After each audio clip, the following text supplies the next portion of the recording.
Hey everyone, Donkey Fox here, and this is going to be a review of WWE Smackdown 2010 for the Xbox 360 and PlayStation 3.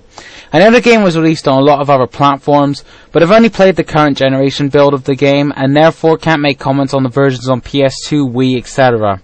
Now right off the bat, I'm going to say if you've played WWE Smackdown 2009, then you pretty much know what to expect here. But naturally there are a few changes here and there. The most notable of which is the HUD, which now rather than being at the top of the screen is at the wrestler's feet. It does look a lot better as far as presentation is concerned, as you don't have these two massive HUDs at the top of the screen taking up a fair amount of space on it.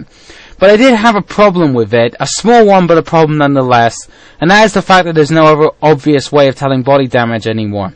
On the old HUD you got a silhouette of a body, and the limbs would show damage over time. You know, they'd go yellow, orange, and then red when they were fully damaged. And it was a great way to tell how well you were beating your opponent, and in what areas, or vice versa, if they were beating you, and what areas you had to try and protect.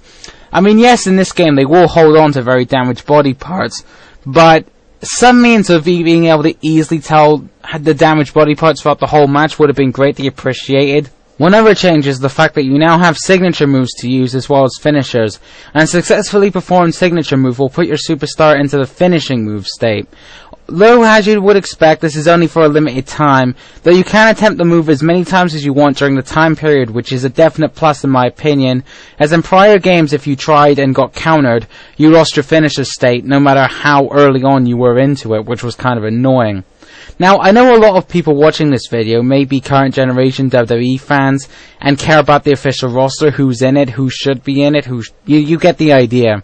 But say for Randy Orton and maybe one or two other old superstars, I really didn't care for who was actually in the game or who wasn't, because I don't watch the shows. I mean, The Rock was in there, so that to me was enough to complete the roster alone. Anyway, as for the graphics of the game, they are pretty much the same as Smackdown 2009. Though one improvement is the fact that certain body parts will actually show exterior damage if attacked enough. For example, the chest will start to go pinkish red if it's striked enough, which was a nice little detail if you ask me. The blood is also a lot better in this game. It can spread onto the chest, knuckles of the opponent, etc. It was a subtle but very welcome effect. As for the gameplay and game modes, for the first time since Smackdown 2007 there are 4 strong grapple types, but besides that it's basically the same gameplay as in 2009, which is never a bad thing as I adored 2009. The Road to WrestleMania mode also makes a return from that game, and is just as awesome as it was back then, and it also has a few heel-centric storylines which I thought was awesome, as all of the 2009 scenarios were based around faces, and it makes a nice mix in this game, to be honest. Randy Orton's was probably my favourite overall, but I enjoyed all of them with the exception of the Mickie James storyline. Though the ending to Edge's made no sense either, but I won't touch on that too much since the plot isn't really that important in these games anyway. The career mode is still there, but for some reason, I don't know if it's just me, but it seems that leveling up your superstars is a lot quicker in this game than in 2009. And plus you can level them up in normal matches outside the career mode, which is pretty awesome, as the mode is incredibly tedious and boring as it was last year. All it's really good for now is the achievements it entails, since you can level up your superstar outside of it now. Oh, and one other new mode is the storyline creator. However, I myself am disappointed by it.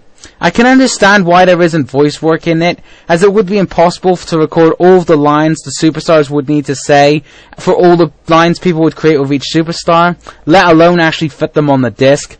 But nevertheless, the storylines just felt flat, just being told in text, and the mode didn't allow for the cutscenes to flow very well either, flow into each other. It always felt like several scenes slapped together, and it was the best the mode allowed for. The fact it was incredibly complicated to use as well didn't help matters, so overall I found this edition to be a letdown personally, which kinda sucks since it was the big addition for this year's game. There is also a new training mode, which is quite aptly called the THQ Training Facility, which actually practice the game's controls against a superstar with no AI if you want to, which will be great if you're new to the series. And you can set The Rock as the playable superstar and use John Cena as a punching bag, so it's all good really. However, the training list achievement you can get from this is a bit more tedious than it ought to be if you ask me. You can only get the tick off the list if a notifier appears just before you do it, which can sometimes take a few tries, which is annoying.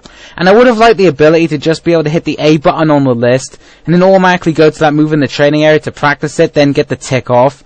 But it's the first time they've had it in there, so I'm sure it will improve in future games, and it's definitely better than just having a generic start screen there, so I'm not going to complain too much about that. Anyway, also, the Creator Superstar mode was greatly improved from 2009. Well, more so the results it created anyway. The Superstars do still look a little bit odd amongst the official roster, but compared to before, it is a huge improvement, and I definitely have to give THQ credit for that. One thing I really don't like in this game though is the revamped Royal Rumble match. It's far too minigame based for my liking now, and there's an incredibly cheap and easy way to eliminate anyone pretty much instantly. Just Irish whip them into a turnbuckle and perform a standard grapple. A 3-button QuickTime vent appears, and succeed in this and voila, they're out. I really preferred the ring out bar from prior games, and I hope they revert back to that for 2011 and onwards, but we'll have to see what happens. I'm also not too fond of the new kick-out system for pins, but they use the old button bash one from 2009, 2008, etc. in the options menu, so this isn't a huge complaint to be honest. One thing to note is that the game is great for any achievement whores out there as well. I don't get 1k on games very often. I only managed it on RE5 before this, but I was able to do it here and it didn't take very long for the amount of gamer points in question. And I've got no doubt I've at least gotten one achievement whore to buy or rent this game just for that, to be honest. However, my biggest complaint with the game is the goddamn online multiplayer. Oh my god. Now, the WWE Smackdown games have never had a great reputation for great online quality servers, and a lot of games suffered from lag at times, but holy hell, they sucked the almighty big one in 2010. Now, in 2009, it would only start to lag if you got 3-4 people or more, but in this game, it lags in every goddamn match. There is at times a full second delay between you pressing a button and the game responding, and many times it would delay in showing my actions to the other player. In one game, my friend insisted I was on the turnbuckle, when in fact I was taking the announcer's table apart. What the fuck, THQ? What the fuck? Seriously, I've played better quality connection games on EA servers, for crying out loud, and anyone who's played an EA game will know that it is truly saying a lot. But anyway, my overall verdict of WWE Smackdown 2010 is that it's a pretty awesome game, but only to big fans of the series. If you didn't like any of the previous games on the 360, then this will do little to nothing to change your mind. And there are some things that need improving, but then there always will be with this series, I guess. So for any fans of this series, it's a buy, but for everyone else, I'd say this one is a rent at best. Then see if you want to buy it afterwards. I did enjoy the game a lot, don't get me wrong, but the terrible online play, lackluster story creator mode, among other things, make it hard to recommend completely, especially when the story creator was this year's big new addition. Well, anyway, that concludes my review for WWE Smackdown 2010. Hope you enjoyed, and I'll see you in a bit, alright?